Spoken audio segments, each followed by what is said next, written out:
നമസ്കാരം, ഞാൻ ഡോക്ടർ തസ്ലീന. നമ്മളിന്ന് സംസാരിക്കാൻ പോകുന്നത് കുട്ടികൾക്ക് ഹെൽത്തി ആയിട്ട് എങ്ങനെ ഭക്ഷണം കൊടുക്കണം, പ്രധാനമായും ബ്രേക്ക്ഫാസ്റ്റ് എങ്ങനെ കൊടുക്കണം, അത് അവരുടെ പഠനത്തെ എങ്ങനെ ബാധിക്കുന്നു എന്നതിനെക്കുറിച്ചാണ്.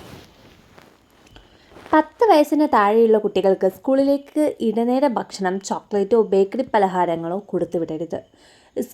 സ്കൂൾ കുട്ടികളുടെ ഭക്ഷണക്രമം അവരുടെ ശാരീരിക ആരോഗ്യത്തെ മാത്രമല്ല, മാനസിക വളർച്ചയെയും പഠന മികവിനെയും സ്വാധീനിക്കുന്നു. കുട്ടികളുടെ ബുദ്ധിശക്തിയും ഓർമ്മശക്തിയുമെല്ലാം നിലനിർത്താൻ പോഷകസമൃദ്ധമായ ആഹാരം കൃത്യസമയത്ത് നൽകാൻ മാതാപിതാക്കൾ പ്രത്യേകം ശ്രദ്ധിക്കണം.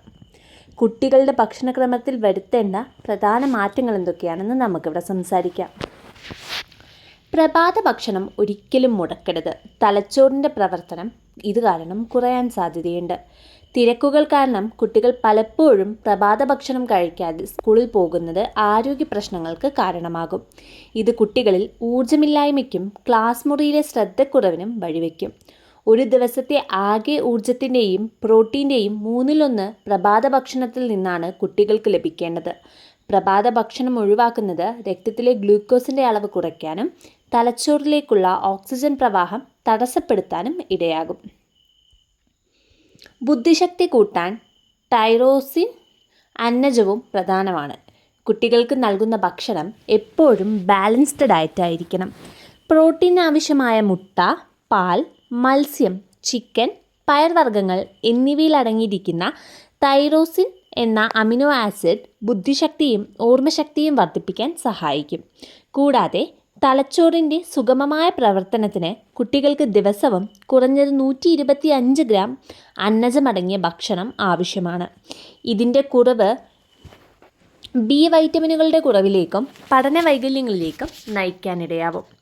രോഗപ്രതിരോധനത്തിന് വൈറ്റമിൻ സി, അസ്ഥികൾക്ക് കാൽഷ്യം എന്നിവയും ആവശ്യമാണ്. Vitamin C, folic acid, zinc, omega 3 എന്നിവ അടങ്ങിയ ഭക്ഷണങ്ങൾ വളരുന്ന പ്രായത്തിൽ കുട്ടികൾക്ക് അത്യാവശ്യമാണ്. നാരങ്ങ, മുസമ്പി, ഓറഞ്ച്, നെല്ലിക്ക, ഇലക്കറികൾ എന്നിവയിലൂടെ വൈറ്റമിൻ സി ഉറപ്പാക്കാം. അസ്ഥികളുടെ വളർച്ചയ്ക്കായി 1 ഗ്ലാസ് പാല്, തൈര്, മോര്, റാഗി, മുള്ളോടുകൂടിയ ചെറിയ മത്സ്യങ്ങൾ എന്നിവയും നൽകാവുന്നതാണ്. കുട്ടികളിലെ വിളർച്ചയും ക്ഷീണവും ഒഴിവാക്കാൻ അയൺ അടങ്ങിയ ഡ്രൈ ഫ്രൂട്ട്സ്, അവിൽ, എള്ള് എന്നിവ നൽകേണ്ടതുണ്ട്. അയൺ ശരീരത്തിലേക്ക് ആഗിരണം ചെയ്യപ്പെടാൻ വൈറ്റമിൻ സി അടങ്ങിയ ഭക്ഷണങ്ങളും ഒപ്പം നൽകാൻ ശ്രദ്ധിക്കണം. ഉച്ചഭക്ഷണത്തിൽ വൈവിധ്യം, ജങ്ക് ഫുഡ്സിനോട് നോ പറയുകയും വേണം. 10 വയസ്സിന് താഴെയുള്ള കുട്ടികൾക്ക് സ്കൂളിലേക്ക് ഇടനേര ഭക്ഷണം, ചോക്ലേറ്റോ ബേക്കറി പലഹാരങ്ങളോ കൊടുത്തുവിടരുത്. പകരം ഫ്രൂട്ട്സ്, ധാന്യവർഗ്ഗങ്ങൾ, വേവിച്ച പലഹാരങ്ങൾ എന്നിവ നൽകാം. ഉച്ചഭക്ഷണത്തിൽ സ്ഥിരമായി ഒരേ വിഭവം നൽകാതെ വൈവിധ്യം കൊണ്ടുവരാം. അതുപോലെ തന്നെ സ്കൂൾ വിട്ടു വരുന്ന കുട്ടികൾക്ക് ബേക്കറി പലഹാരങ്ങളോ കോളകളോ നൽകാതിരിക്കാൻ ശ്രദ്ധിക്കുക. ഇത് കുട്ടികളിൽ അമിതവണ്ണത്തിനും ഫാറ്റി ലിവറിനും കാരണമാകും. രാത്രി ഭക്ഷണം ലഘുവായിരിക്കാനും വറുത്ത ഭക്ഷണങ്ങളും റെഡ് മീറ്റും ഒഴിവാക്കാനും ശ്രദ്ധിക്കണം. വെള്ളം കുടി കുറയ്ക്കരുത്. കുട്ടികൾക്ക് ശരീരഭാരത്തിനനുസരിച്ച് കൃത്യമായി വെള്ളം കുടിക്കുന്നുണ്ടെന്ന് മാതാപിതാക്കൾ ഉറപ്പുവരുത്തണം. വെള്ളം കുടിക്കുന്നത് കുറഞ്ഞാൽ നിർജ്ജലീകരണവും മൂത്രത്തിൻ്റെ അണുബാധയ്ക്കും കാരണമായേക്കാം.